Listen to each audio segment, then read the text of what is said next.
मैं बहुत एक्साइटेड हूँ। ये पिछले 4 दिन से जिस तरीके से मैं अपनी तस्वीरें और अलग अलग आर्टिकल्स पढ़ रही हूँ, देख रही हूँ, मन में बहुत उत्सुकता है। लेकिन मैं ऑफिशियल अनाउंसमेंट का इंतज़ार कर रही हूँ। जिस तरीके से अनाउंसमेंट हो उसके बाद मैं आप सभी लोगों से और कॉन्फिडेंस और क्लैरिटी के साथ बात कर पाऊँगी। मेरा बचपन गांव में बीता। उस समय पापा दिल्ली में थे, तो कहीं ना कहीं बचपन से वो जो कनेक्शन था मेरा दादाजी दादी के साथ ज़्यादा था। पापा को हम कभी कभी देखते थे, क्योंकि एक समय ऐसा था पापा लोगों की उम्र के लोग इससे ज़्यादा कनेक्ट कर पाएंगे कि जिसको अपना गुजर बसर करना है, काम करना है, उनको बिहार से बाहर जाना पड़ता था। अब वही समय आ गया है कि हमको वापस गांव आना है। जैसे आप नहीं देख रहे कि हर एक चीज़ का एक गोलेकार में चलता रहता है, जहाँ से शुरू होता है वहीं पे ख़त्म होता है। तो मन में इतनी प्रबल इच्छा है कि मुझे वापस अपने गाँव जाना है। लेकिन अगर ये अथॉरिटी मिलती है कि मैं अपने क्षेत्र में सेवा कर पाऊँ, इससे बड़ी मेरे लिए कोई बात नहीं होगी। सिर्फ सेवा का भाव है कि और भी बहुत सारी चीजें हैं जो राजनीति करने के लिए नहीं आ रही हूँ मैं। कोई खेल खेलने के लिए नहीं आ रही हूँ मैं राजनीति में। मेरा सबसे पहला यही मकसद है कि मुझे एक पावर चाहिए जिससे मैं चीज़ें बदलाव कर सकूँ। अपने क्षेत्र में कुछ नई चीज़ें जोड़नी है, कुछ हटाना है, कुछ जोड़ना है, इसके लिए भी तो पावर चाहिए। एक सवाल के क्या नहीं है, क्या बदलना चाहती हैं आप? बहुत सारी चीज़ें हैं और ये मैं अभी नहीं बोलूँगी। एक बार अनाउंसमेंट हो जाए उसके बाद मैं आप लोगों को वापस मिलूंगी और चीज़ें बताऊंगी। राजनीतिक दलों, सरकारों की बात करें तो क्यों नहीं हो पाया जो आपको आने पड़ रहा है? क्या क्या नहीं हो पाया जो अगर बता पाए तो? आप देखिए ना, इतना समय बीतते जाता है। अलग राज्यों में जाती हूँ, मैं कलाकार हूँ, सब जगह जाती हूँ। तो मैं इस साल गई, अगले साल गई तो अलग चेंज देखने को मिलता है। बहुत चीज़ें मैंने देखी है, फिर महसूस हुआ है कि ये हमारे भी यहाँ पे होनी चाहिए। ये हमारे यहाँ पे तो स्कोप है, हमारे यहाँ पे तो जगह भी है, सब कुछ है। हमारे इतने अच्छे मुख्यमंत्री रहे हैं, सबके मुंह पर ज़ुबान पर यही बात है कि हमारे मुख्यमंत्री हो तो नीतीश कुमार जैसे हो। तो जिस तरीके से उन्होंने बिहार जो गड्ढे में था उसको उठा करके सामने लाए हैं। लेकिन अब जो एक नया लेवल पे काम करने की ज़रूरत है, क्योंकि अगले 5 साल बहुत क्रूशियल है हमारे बिहार के लिए। जो नीतीश जी ने किया है हम लोग के लिए, उसके लिए हम लोग बहुत ज़्यादा ग्रेटफुल हैं। उनकी बहुत प्रशंसा करते हैं सभी बिहारवासी। लेकिन आगे भी अभी और बहुत बड़ा स्कोप है। और सबसे पहली चीज़ की यूथ और महिलाओं को आगे लेकर के आना है, क्योंकि यूथ अलग तरीके से सोचती है। उनका सोच टेक्निकल एडवांसमेंट है उनके अंदर, वो सोचने का तरीका अलग है।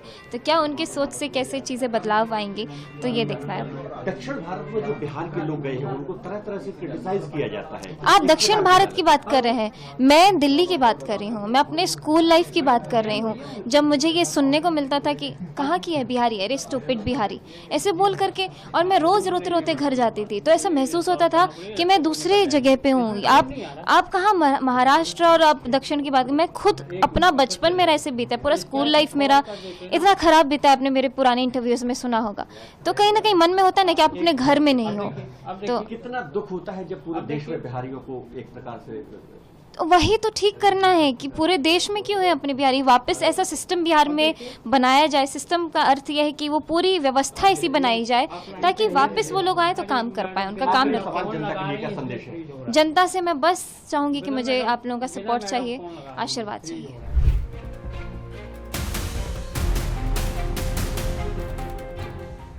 नहीं, बिहार से जो पलायन शुरू हुआ था ना, तो पहले बैच के पलायन करता हम लोग है, ठीक है। पहले बैच में हम लोग पलायन वहाँ से हुए थे, और तब से जो निकले से अभी तक निकले हुए हैं। क्या कारण है, क्या कंडीशन रही आप लोगों की? एकाएक जो है सो जातीय अनुवाद फैल गया था वहाँ पर। अब पिछले 20 वर्षों से मैं यहाँ से 30 वर्षों से बाहर 95 में निकला था मैं। तो 95 में निकले तो क्या क्या किया, कैसे बच्चों को बड़ा कर पाए?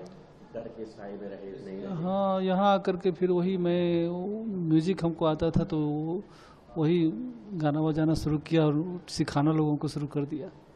किसी तरह से अपने आप को वहाँ पर स्टेबल किया। फिर धीरे धीरे शादी हुई, बच्चे हुए, फिर ये लोग कुछ कुछ करने लगे, अब तक यहाँ पर पहुँचा हूँ।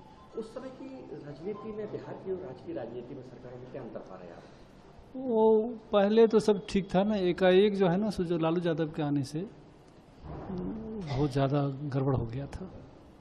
किस तरह की गड़बड़ियाँ थी अगर बता पाए तो? मतलब जो जितने ब्राह्मण थे सब पर हमला शुरू हो गया था। मतलब कि जितने खेत थे सबको काटने लगे थे, वो कब्जा करने लगे थे, और केस वेस सब शुरू हो गया था। तो हम लोग उस टाइम में नए नए जवान हुए थे, मतलब कि 20-25 साल के थे। तो हम लोगों पर ज़्यादा आ रहा था तो हम वहाँ से भाग गए थे। अब जब बेटी राजनीति के माध्यम से समाज सेवा करना चाहते हैं तो आप क्या कहना चाहेंगे, क्या मन में है आपके? नहीं, हमारे मन में है जो बिहार से जो लोग पलायन कर गए हैं ना, उसका सुध लेने वाला अभी तक कोई नहीं है। उस पर थोड़ा काम हो, बिहार के लोग बिहार में आए, बिहार में काम करें। और बिहार से लोग काम करने के लिए जो देश के राज्यों में जाते हैं, कोने कोने में जाते हैं, उसी टाइम में 95 में जो शुरू हुआ, उससे पलायन जो शुरू हुआ सो अभी तक चल ही रहा है। उसे रोकने के लिए वर्तमान सरकारों ने कुछ प्रयास किए? हाँ, अभी तक जो ये जो एनडीए की सरकार जब से आई है तब से बिहार में थोड़ा विकास हुआ है और बहुत अच्छा हो गया है। अब ज़रूरत है कि जो लोग स्किल्ड वाले हैं वो सब बाहर बिहार लौटें, बिहार के लिए काम करें।